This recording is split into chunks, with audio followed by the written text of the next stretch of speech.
Bishop Atazawam stated that he's a very meticulous power. Is the book of Matthew, chapter 7 and verse 14. Because strait is the gate, and narrow is the way, which leadeth unto life, and few there be that find it. Book of Luke, chapter 13 and verse 24. Strive to enter in at the strait gate, for many, I say unto you, will seek to enter in, and shall not be able. The book of Matthew, chapter 20 and verse 16. So the last shall be first, and the first last. For many be called, but few chosen. Meticulous power. Very meticulous. You know, with the laws, the statutes, the commandments, and his name.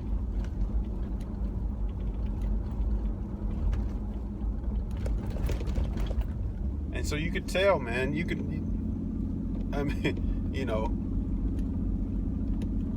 you go into the scriptures and pull up Lord by way of the blue letter Bible.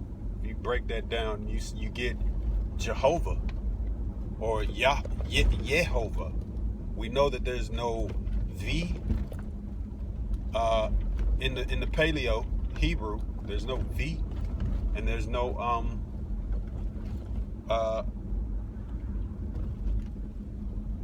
J.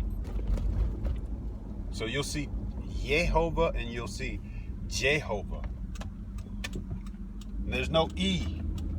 You know, I mean, I think there's an E sound, but there's no. You know, they take the Assyrian and then they put these things called nikuds or something. Their vowel, their accent marks and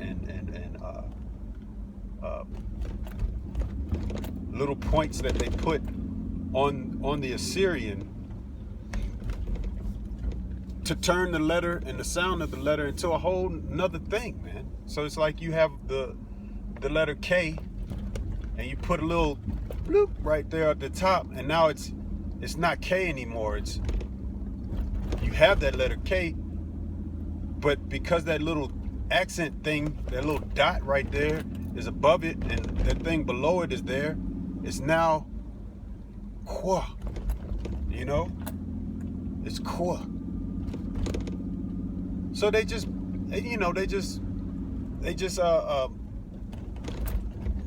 defile in true Esau fashion.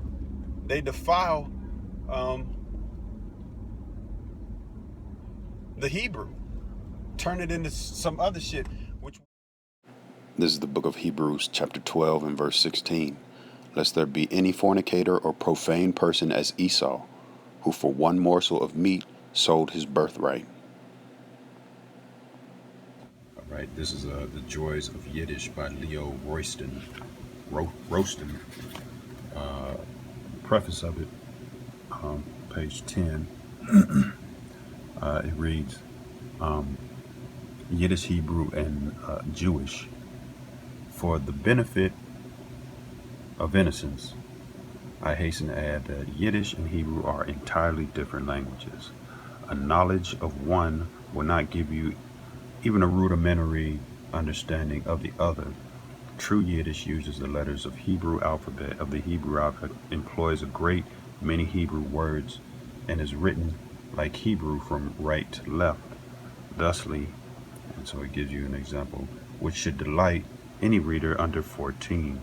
But Yiddish and Hebrew are as different from each other as English and French, which also use a common alphabet, share many words, and together proceed from left to right. Nor is Yiddish a synonym of Jewish. Yiddish is the name of a language. Technically speaking, there is no language called Jewish. Strictly speaking, Jews do not speak Jewish any more than Canadian speaks Canadians. Baptists read Baptist, but it would be foolish to deny that in popular English usage, Jewish is used as a synonym for Yiddish. After all, Yiddish comes from the German Jüdisch, meaning Jewish, and in the Yiddish language itself, Yiddish means Jewish. We may as well accept reality. So I don't know. It was a little bit of it was a little foggy off in there, and like they get to yipping and yapping, but and then we'll go to what it shows as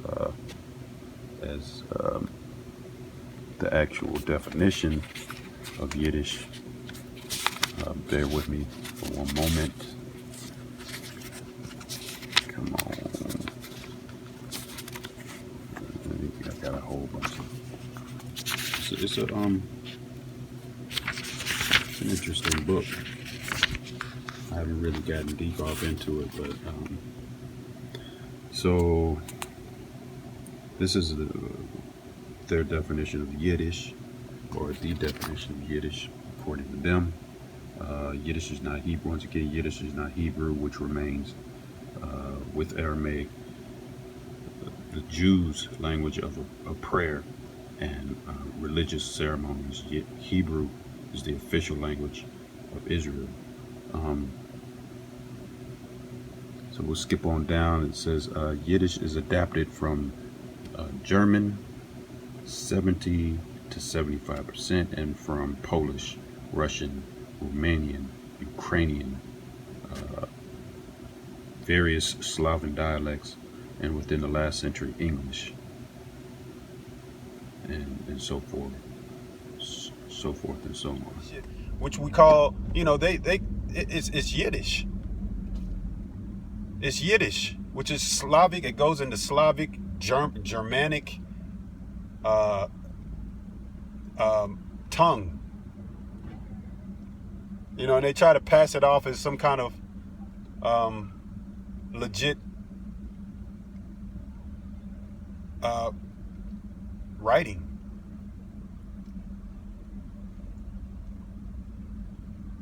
And it's abominable, man. Just like everything they do is abominable, man. Those ishes, man. Those ish people. They're abominable, man.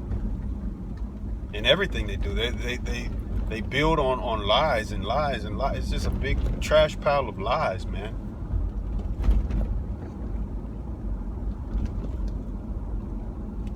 So,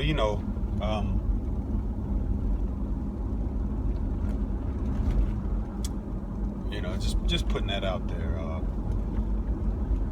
The Lord's name is spelled with an H at the end. Salakia. And I repented for that.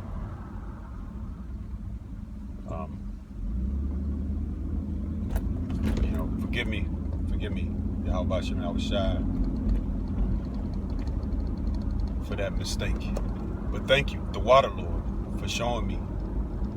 Because it's a very, I've looked at that thing over and over again, and it just happened that just the other day, it just jumped into my eyesight. What? No. So, anyway, hope this was edifying. Shalom.